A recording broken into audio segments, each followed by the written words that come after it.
Ben ritrovati, siamo ancora in diretta dai nostri studi per la seconda parte di questa puntata odierna. Saluto intanto il professor Claudio Manna che ci ha appena raggiunto. Io l'ho chiappata al volo, professore, perché sapevo che lei era di passaggio nella nostra città, perché vive e lavora a Roma, per cui anche se le origini sono cosentine, quindi cosentino puro. Allora, professore, noi era un po' di anni che ci dovevamo vedere dalla vecchia edizione della trasmissione in cui appunto abbiamo con lei più volte affrontato il tema dell'infertilità di coppia e vi dico, giusto per ricordare qualche numero, amici, che pensate in Italia una coppia su 5 ha difficoltà a procreare naturalmente.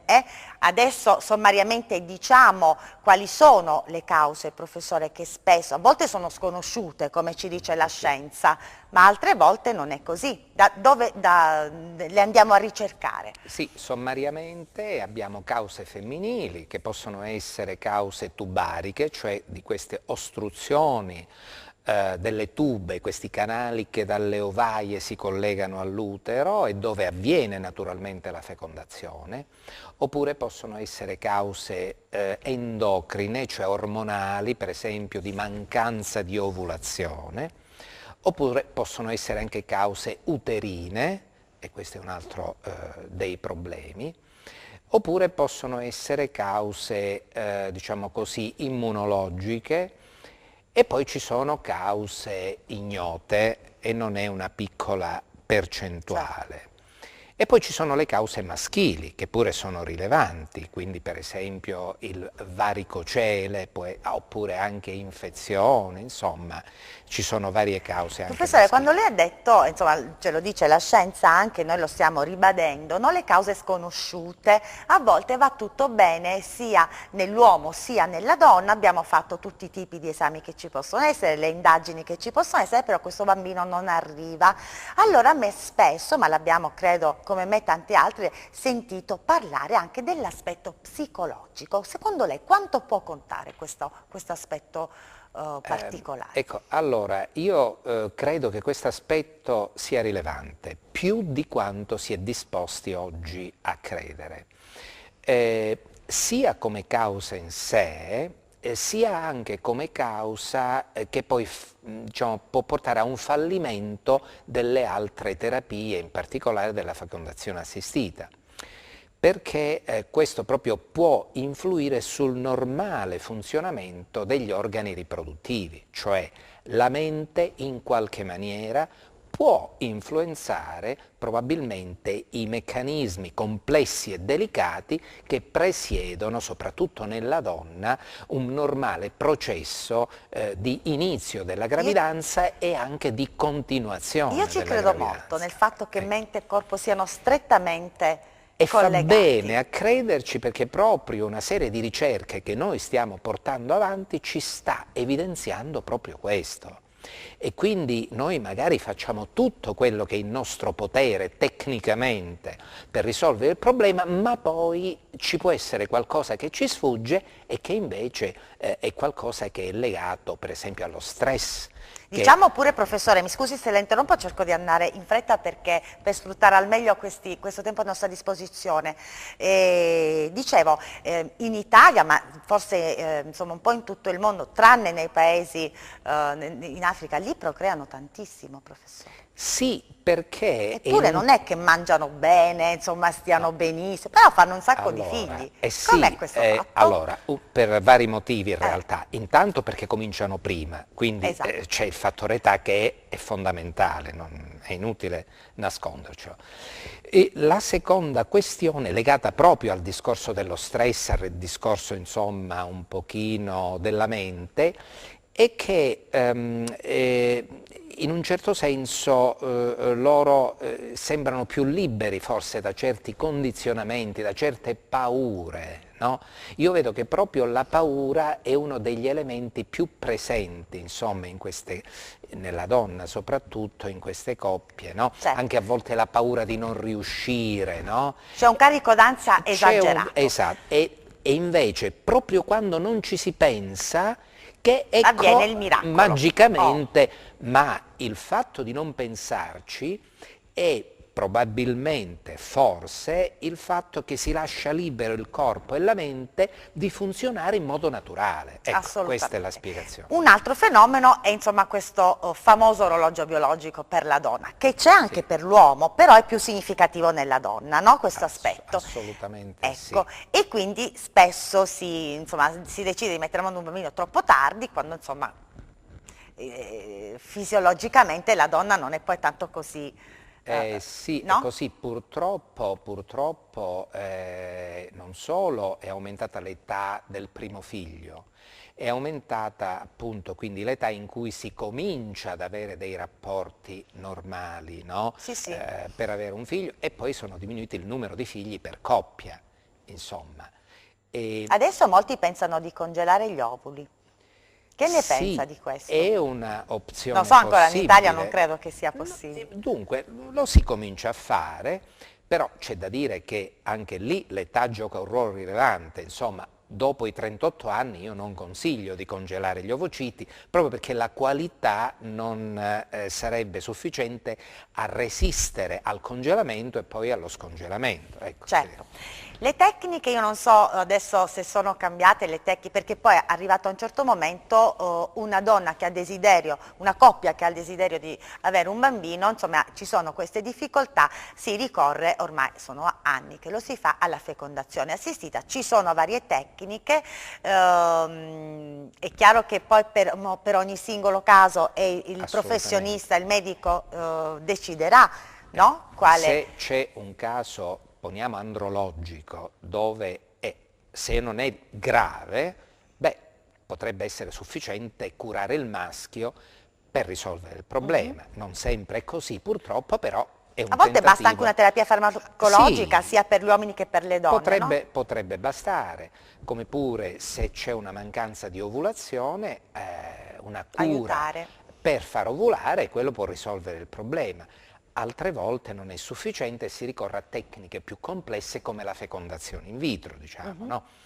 E quindi la tecnica rimane quella, grosso modo, con dei miglioramenti nelle singole fasi, eccetera, però quello che conta, io questo lo dico sempre, è la personalizzazione delle terapie, perché non siamo tutti uguali e dunque riuscire a personalizzare le terapie fa aumentare tantissimo sulle singole coppie, sulle singole persone, le probabilità di gravidanza. Certo, ecco, questo è il messaggio, a mio avviso, che deve passare. Insomma. E anche, insomma, parlando di fecondazione assistita, anche lì l'età è un elemento importante. Assolutamente sì, perché è chiaro come che esito, mi riferisco agli esiti non poi. c'è dubbio, i risultati sono fortemente condizionati dall'età, però proprio andando avanti nell'età la personalizzazione è ancora più importante, proprio perché è più difficile. Assolutamente, assolutamente.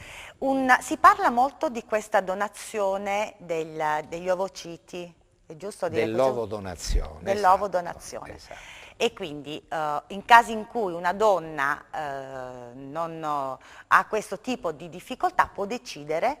Sì. Sì, ecco, esatto. In Italia mi piacerebbe approcciare insomma, questo aspetto, sì. Vediamo da noi che cosa succede allora, nel nostro paese. Ecco, allora, non si poteva fare l'ovodonazione, cioè prendere gli ovuli di un'altra donna al di fuori della coppia, fino al 2014. Dopo quell'anno in Italia è possibile l'ovodonazione. E allora ci si è un po' attrezzati in questo senso.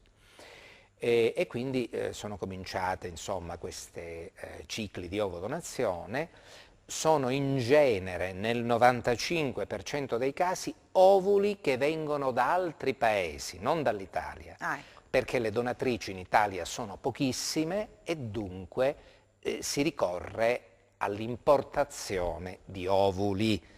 Certo è una scelta anche forte questa, no? È una scelta molto forte, è una scelta che però da quello che io vedo, insomma, anche secondo quotidianamente, nella mia esperienza, si può fare in alcuni casi dove veramente serve, ma bisogna essere sicuri che con i propri ovuli non si riesca a concepire.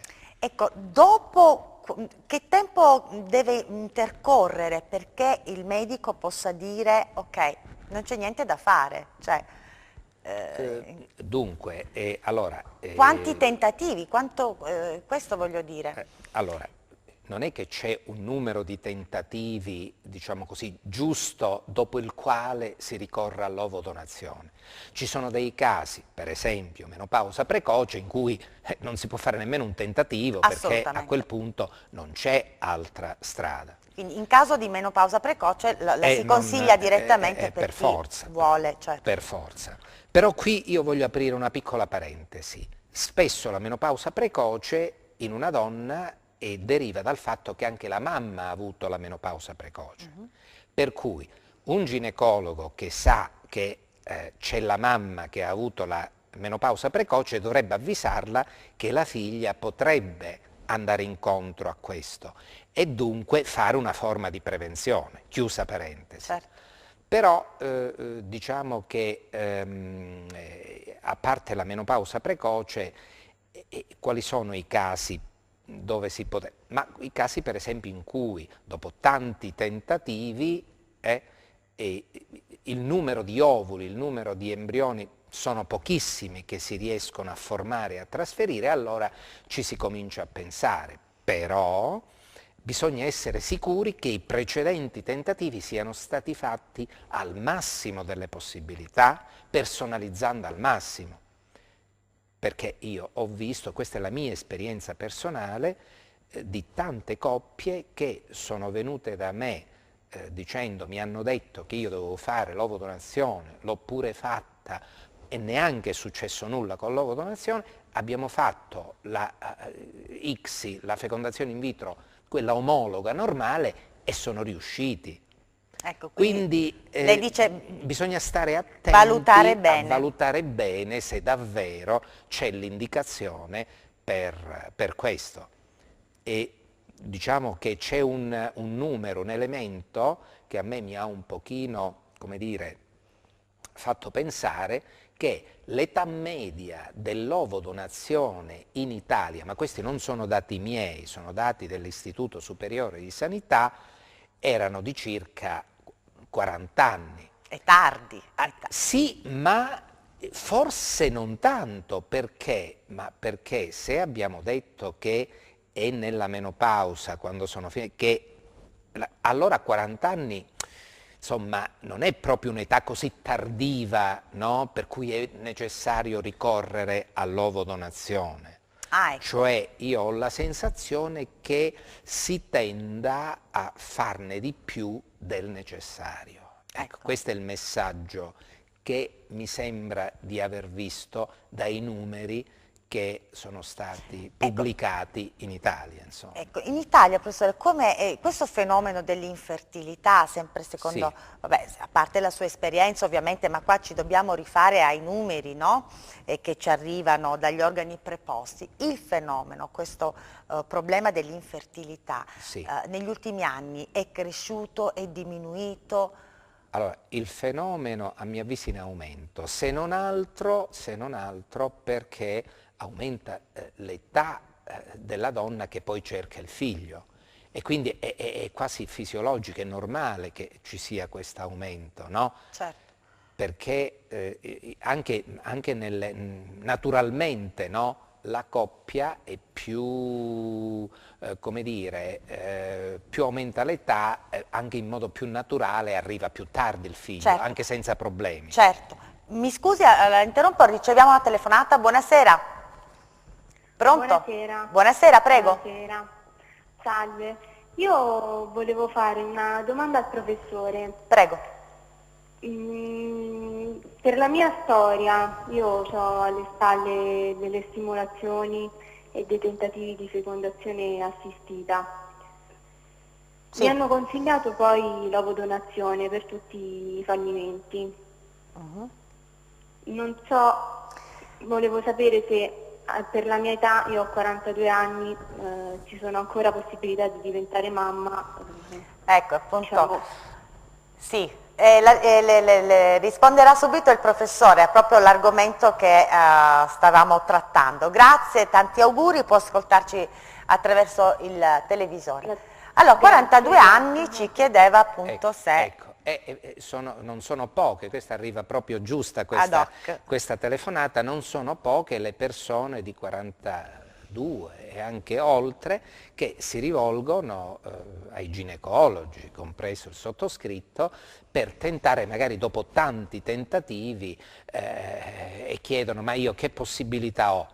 Allora, io devo dire una cosa, quando vedevo queste donne oltre i 40 anni cominciavo insomma a preoccuparmi pure io naturalmente, però da quando, diciamo così, abbiamo intensificato molto la personalizzazione delle terapie, sono aumentati i successi proprio anche in queste fasce di età tra virgolette difficili tradizionalmente. Certo. Quindi abbiamo avuto non poche gravidanze a 41, 42, 43, anche 44 anni con fecondazione in vitro omologhe, cioè con i propri ovociti. Ricordo ancora, ma ha partorito da poco, proprio una paziente ai 44 anni, abbiamo raccolto un ovocita, un embrione, l'abbiamo trasferito, ha avuto la gravidanza e ha partorito da poco. Naturalmente non è che siano casi frequentissimi, però insegna questo che non bisogna gettare la spugna, non bisogna, diciamo, arrendersi, anche se non è facile. Certo, anche perché insomma adesso veramente si sono fatti tanti passi in avanti e soprattutto quello che insomma, mi fa piacere anche ascoltare è il fatto che si dedichi più attenzione alla personalizzazione della terapia. Lei ha detto questa cosa che...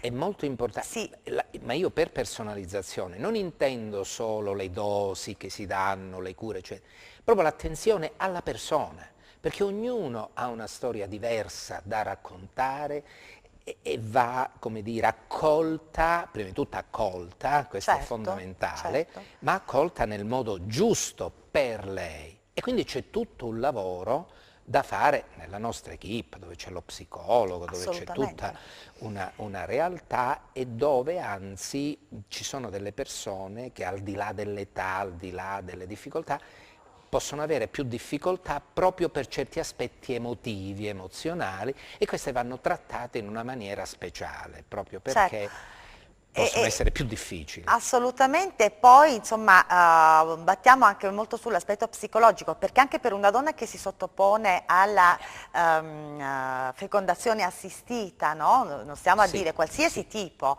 cioè anche l'ansia dell'attesa, andrà a buon fine questo? Esatto. E noi abbiamo scoperto che è proprio questo uno dei punti critici, cioè questo lasso di tempo credo che sia... È decisivo, abbiamo proprio visto che proprio laddove c'è più paura di non riuscire è proprio il fallimento maggiore.